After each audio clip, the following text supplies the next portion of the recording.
नमस्ते दोस्तों। Madras high court ने कहा है कि चुनाव आयोग और उनके अधिकारियों पर हत्या का मुकदमा क्यों नहीं चलना चाहिए। ये किस संदर्भ में हाई कोर्ट ने ये टिप्पणी किया है? बहुत ही सख्त टिप्पणी किया है। ये क्यों किया है? चुनाव आयोग ऐसा कौन सा काम कर दिया है कि उसके ऊपर हत्या का मुकदमा चलाए जाने तक जैसा गंभीर टिप्पणी किया है मद्रास हाई कोर्ट ने। इस वीडियो में हम इसी बात को समझेंगे। नमस्कार, मेरा नाम है सतीश पांडे और आप देख रहे हैं हमारा ये खास शो। असम, तमिलनाडु, पश्चिम बंगाल, केरल और पुदुचेरी, इन राज्यों में 2021 में मार्च के समय से ही चुनावी रैलियां लगने लगी और सभी पॉलिटिकल पार्टी, जिसमें भारतीय जनता पार्टी के नेता नरेंद्र मोदी, कांग्रेस पार्टी के नेतागण और अन्य तमाम नेता अपनी अपनी चुनावी सभाओं में बड़ी बड़ी संख्या में लोगों की रैलियां जुटाने लगे और किसी ने भी कोविड प्रोटोकॉल का पालन करना जरूरी नहीं समझा। मास्क, सैनिटाइजर और सोशल डिस्टेंसिंग के जो नियम जो बनाए गए हैं, उन नियमों की धज्जियां उड़ती रहीं और उनका दुष्परिणाम ये हुआ है कि अभी अप्रैल 10-12 अप्रैल के बाद से सभी राज्यों में, जी हां, जिन राज्यों में चुनाव हुए हैं उन राज्यों में कोरोना वायरस से पॉजिटिव लोगों की संख्या में बहुत बड़ा उछाल, बहुत बड़ा इजाफा देखा गया है। मार्च अप्रैल 2021 में चुनाव के इन रैलियों में जुटने वाली भारी भरकम भीड़ के वजह से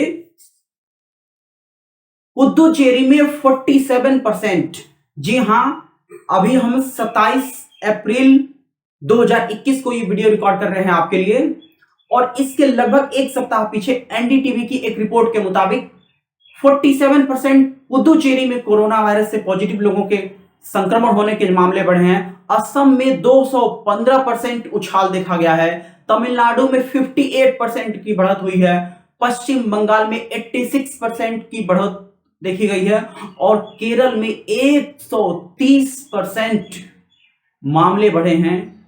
ये आंकड़े ये इशारा करते हैं कि चुनाव आयोग ने रैलियों पे पाबंदियां नहीं लगाई। और एक खास बात यह भी है कि अभी भी चुनाव आयोग ये कह रहा है कि 500 लोगों को, जहां देश भर में लॉकडाउन की संभावनाएं बढ़ाई जा रही हैं, नाइट कर्फ्यू लगाया जा रहा है, इसके बावजूद अभी भी चुनाव आयोग ऐसा निर्देश दिया है, ऐसा ऑर्डर दिया है कि 500 लोगों को लेकर के अभी भी रैलियां की जा सकती हैं।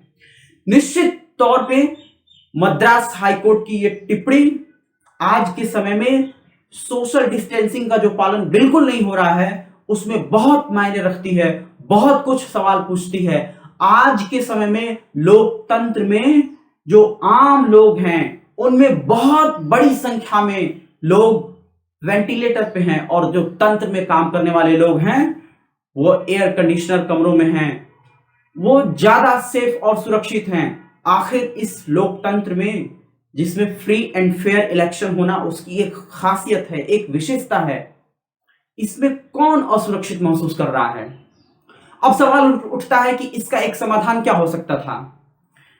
दोस्तों, ऐसा बहुत बार देखा गया है कि कोई बहुत बड़े उथल पुथल की परिस्थिति आए तो चुनाव को कुछ समय के लिए आगे बढ़ाया जा सकता था। विधानसभाओं के कार्यकाल भी अगर 1 वर्ष 6 माह के आसपास आगे बढ़ाए जा सकते थे तो परिस्थितियां कुछ और हो सकती थी। दोस्तों, संसद के लोकसभा का कार्यकाल भी 1 साल के लिए पहले बढ़ाया जा चुका है, ये इतिहास रहा है। ऐसे में इस कोरोना वायरस के इस पैंडेमिक के दौर में जब तक देश भर का टीकाकरण, वैक्सीनेशन प्रोग्राम पूरा नहीं हो जाता, तब तक बड़े पैमाने पे जो रैलियां इकट्ठा हो रही थी, जो बड़े पैमाने पे भीड़ इकट्ठा हो रही थी, उस भीड़ को रोका जा सकता था और निश्चित तौर पे चुनाव आयोग को इसका जवाब देना चाहिए। हम उम्मीद करते हैं कि आप लोग इस टॉपिक के बारे में जो अपनी राय समझते हैं वो हमारे इस वीडियो के लास्ट में बताएंगे हमसे, और सोशल डिस्टेंसिंग का पालन करेंगे आप लोग। कोविड-19 के जो प्रोटोकॉल्स हैं वो कोविड अप्रोप्रिएट बिहेवियर उसका पालन करें, घर पे रहें, सुरक्षित रहें। नमस्कार।